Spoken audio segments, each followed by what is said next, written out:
Drawing faces is always my favorite part of drawing in general because it allows us to breathe some life into just simple 2D lines. When you think about it, it's basically a godly power.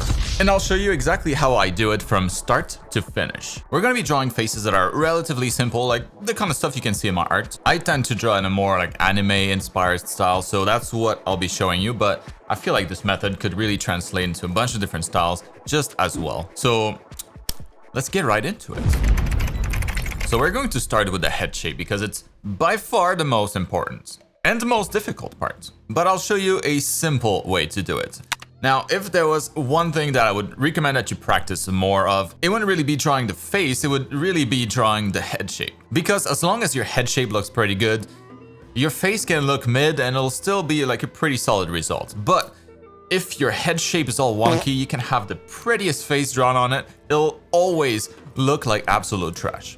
See? Oh god. So all heads begin with a circle, or rather like a sphere. We might be drawing in 2D here, but it's really important that you shift your brain to thinking in 3D instead. It'll make all of this much easier. So we have that base sphere and a jaw, which we'll construct with just a couple of lines. So we have the chin line, the length of the jaw, and then the height of the jaw. And just like with my generic male and female heads here, playing with the jaw especially will help us achieve some very masculine faces, but also some very feminine faces. That's really what's gonna play the biggest role here. And now if we were to think of the side view, it would be exactly the same thing. So the chin, the length of the jaw, and then the height of the jaw. And fun fact, the top of the jawbone actually happens to line up perfectly well with the ear hole, or rather the ear canal. See that right there? Now a goal of having a method like this is of course to be able to draw head and face from imagination. And I'll show you all the steps like I mentioned. But if this feels too advanced for you and you feel like you're already starting to tap out, well, I also have this 3D head that you can position in a right angle and use as reference in my QBrush store. And it's completely free, I just added this recently. Maybe you'll find that useful. But yeah, these are the volumes that we're working with. So a sphere, a deformed box for the jaw, and of course a cylinder for the neck, which is going to be just there to support the sphere that we started with. Practice drawing this in a lot of different angles. Like I said, it'll make the following steps so much easier. And for now, we can just put X's in place of the eyes so that it looks a little bit more like a face. But you might be wondering, how do I know where to place those X's for the eyes? Well, it all depends on the position of the ears. And for that, well, we already have a clue. Like I mentioned, the ear canal rests right where the line for the jawbone connects with the head sphere. So we can basically just draw the rest of the ear around that. In a neutral head angle, the eyes will be positioned on a line around the top of the ears, so we can draw our X's there for now. Of course, we also have to consider that when a character has its head tilted backwards, the ears will appear lower relative to the eyes, and higher when the head is tilted forward instead. Now here's a real ear and what I simplify this to. So I'll start with something called the helix, then the tragus, this little notch, and then the anti-helix. I know this might seem a little bit complicated, but you can always draw the exact same ear for every single one of your characters. So it's one of those things where you just learn it once and you'll be able to copy paste it for life. Now we're getting to the fun part, the facial features. So starting with the eyes, here's how I draw them. For male characters, it's going to be a simple broken line for the top part and a flat-ish curve joining both sides for the bottom eyelid. Now that line might be defined or partial, it really depends on your character. And then right above that, we got the top eyelid fold that I like to break right here on this imaginary line that really is meant to represent the frontal corners of the skull. You can see what I'm talking about here.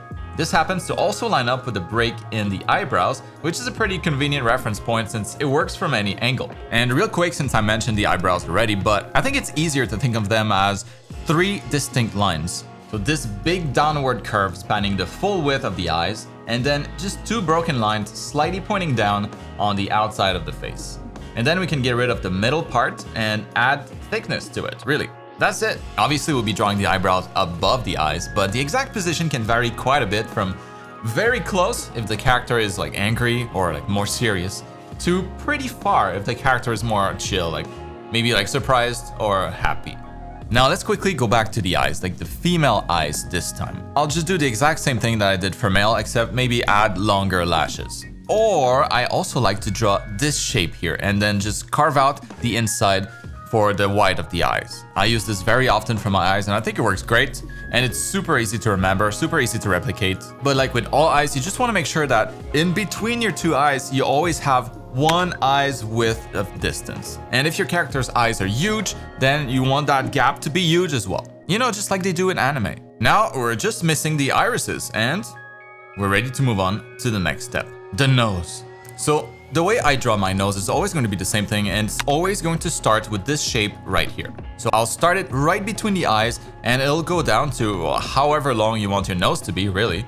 And for our generic heads here, I'll have it go down all the way to maybe like half the space left below the eyes. That should give it a pretty good length and decent proportions. But I don't just stop here. To make sure that everything is in place, I think it helps to draw the nose bridge as well. That step is super easy also.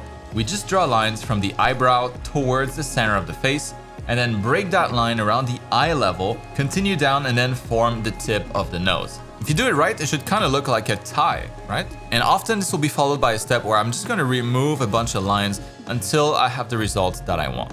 Usually, I'll keep more for more masculine noses, and then maybe for a female nose, well, I want the features to be maybe less pronounced, then I'll just erase more of those lines. Now, some of these guidelines might seem unnecessary, but to me, at least, it helps me position everything properly and make sure everything's in good proportions. And that regardless of the perspective, because when you introduce perspective to the mix, things get a little trickier.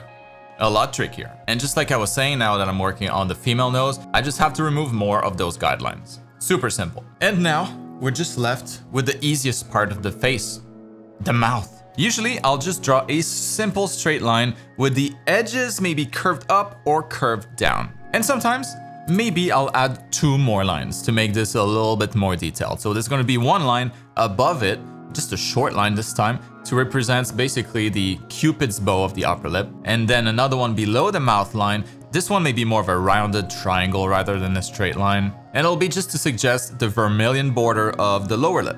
Now see how easy that was? Now you have the same recipe that I use to draw my own characters. So you try it. Well, actually, let's give them both hair and now our characters have a little bit more personality. Now, of course, these guidelines, these facial proportions can be modified slightly to allow you to generate, a wide variety of different faces, which is exactly what I'm about to demonstrate. I'll be drawing 9 more female faces and 9 more male faces to show you kind of, the potential of this method. I think you'll see that it's pretty wild, the kind of variety that we can get with this. Now, I'll admit this is all a little bit advanced, right? This is for more experienced artists. But if you're just starting and you need more help with this, well, I might have exactly what you've been looking for. In-depth classes about how to draw the head, human anatomy, animal anatomy, color theory, design, composition, everything you might expect out of a complete art education. So let me introduce the sponsor of this video, YTartschool for digital artists. It's a massive art program that happens to still be on sale for just a little bit longer until the end of the month to celebrate reaching past 31,000 registered students. You'll find a link to it in the video description with a ton more details if you're interested. It's the project that I'm most proud of in my life so far, so I hope you'll at least have a look. It's what allows me to keep making these free YouTube videos every single week. You get lifetime access, private access to our school's Discord, exercises, a week-by-week structure so that you're never lost and always know exactly what to be working on. So check it out down below. And if you're already a student, well, thank you so much. I love you. Now let's get back to the video. It's demo time. So I'll be drawing a whopping 18 more heads, all starting from the same base shapes that we've been using, but varying the proportions ever so slightly to allow me to create a wide variety of faces. Wait, did that just say 18 more? Oh no. Well, there's no backing out now, so time to draw. So I'm gonna let this time lapse play and I'll be right back in a couple minutes when I'm done drawing all of these heads. Now, don't hesitate to sketch along and cement essentially what you've just learned into your long-term memory. Otherwise, you'll just forget most of it by tomorrow and it'll be as if you never watched this tutorial. That would be such a waste of your time. All right, now, let's sketch.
hey, I'm back. So that was a lot. And hopefully you were able to like observe the different ways that I modified my recipe. We were able to get a pretty good variety, right? But now maybe you're wondering, well, what about the rest of the body? Well, I might have just a class for you. So why don't you head over this next video that's gonna appear here on screen in just a second, where I'm gonna teach you all about drawing the human body. I'll see you there in a second. And don't forget to check out my art project.